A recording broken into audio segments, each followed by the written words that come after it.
Pada zaman dahulu, hiduplah sepasang suami istri yang baru menikah. Pasangan suami istri itu adalah Pinocchio dan Annie. Keduanya sedang menghabiskan bulan madu mereka di sebuah kapal pesiar. Ketika kapal pesiar itu melewati Samudra Atlantik, tiba-tiba badai menerjang. Kapal pesiar yang besar itu ternyata tak sanggup menahan besarnya gelombang yang ditimbulkan oleh badai. Nahkoda berjuang habis-habisan mempertahankan kapal supaya tidak terbalik tapi gagal. Kapal oleng dan terbalik miring ke satu sisi. Penumpang pun panik dan berhamburan menyelamatkan diri. Tapi tak tahu harus kemana pergi karena posisi kapal miring. Mereka berlari mengikuti sang kapten menuju tempat aman di mana di situ ada pintu darurat. Ternyata pintu darurat sudah berpindah posisi berada di atas mereka karena kapal terjungkak ke satu sisi. Mereka pun panik. Bagaimana mencapai pintu darurat itu? Padahal pintu itu bisa terbuka hanya dengan menekan tombol merah di sampingnya. Tapi karena posisinya berada sekitar 5 meter di atas mereka tak bisa menggapainya. Tatkala ratusan penumpang panik, Pinocchio ingat bahwa dia punya kelebihan, yaitu hidungnya bisa memanjang kalau dia berbohong. Lantas dia pun menenangkan para penumpang dan akan berusaha membuka pintu darurat. Lantas dia pun meminta istrinya untuk bertanya padanya tentang apa saja. "Apakah kamu lulusan UGM?" Tanya istrinya yang bernama lengkap Iliana Annie. "Tentu saja aku sarjana lulusan UGM."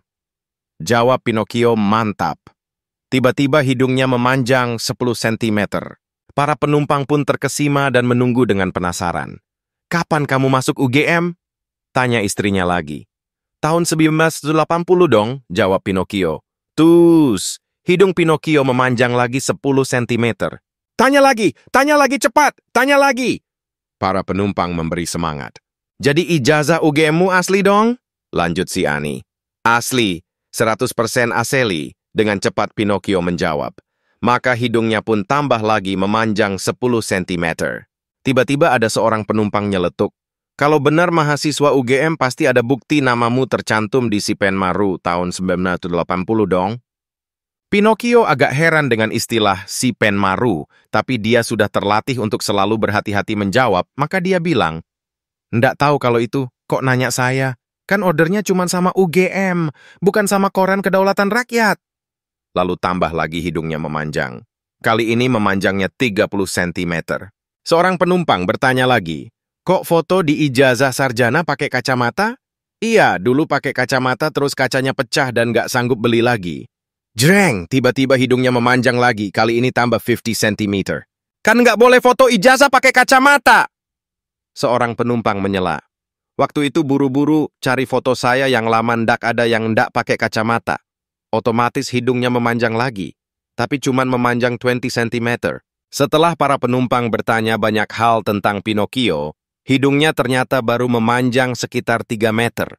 Sementara regu penyelamat di atas sana sudah datang dan menggedor-gedor lambung kapal mencari tanda-tanda kehidupan. Masih sekitar 2 meter supaya tombol pintu darurat terbuka. Para penumpang pun sepertinya sudah kehabisan materi pertanyaan. Tiba-tiba sang kapten kapal nyeletuk, "Apakah kamu pernah selingkuh?" "Tidak," teriak Pinocchio. "Saya tak pernah selingkuh sekalipun." Dan jreng, hidung Pinocchio langsung memanjang 5 meter dan langsung mengenai tombol pintu darurat. Singkatnya, para penumpang akhirnya ditemukan dan diselamatkan tim SAR melalui pintu darurat tersebut. Sesampainya di darat, para penumpang bersyukur bisa selamat dan mencari Pinocchio untuk mengucapkan terima kasih. Tapi ternyata Pinocchio sedang berenang ke tengah lautan lagi, karena dikejar-kejar istrinya pakai pentungan.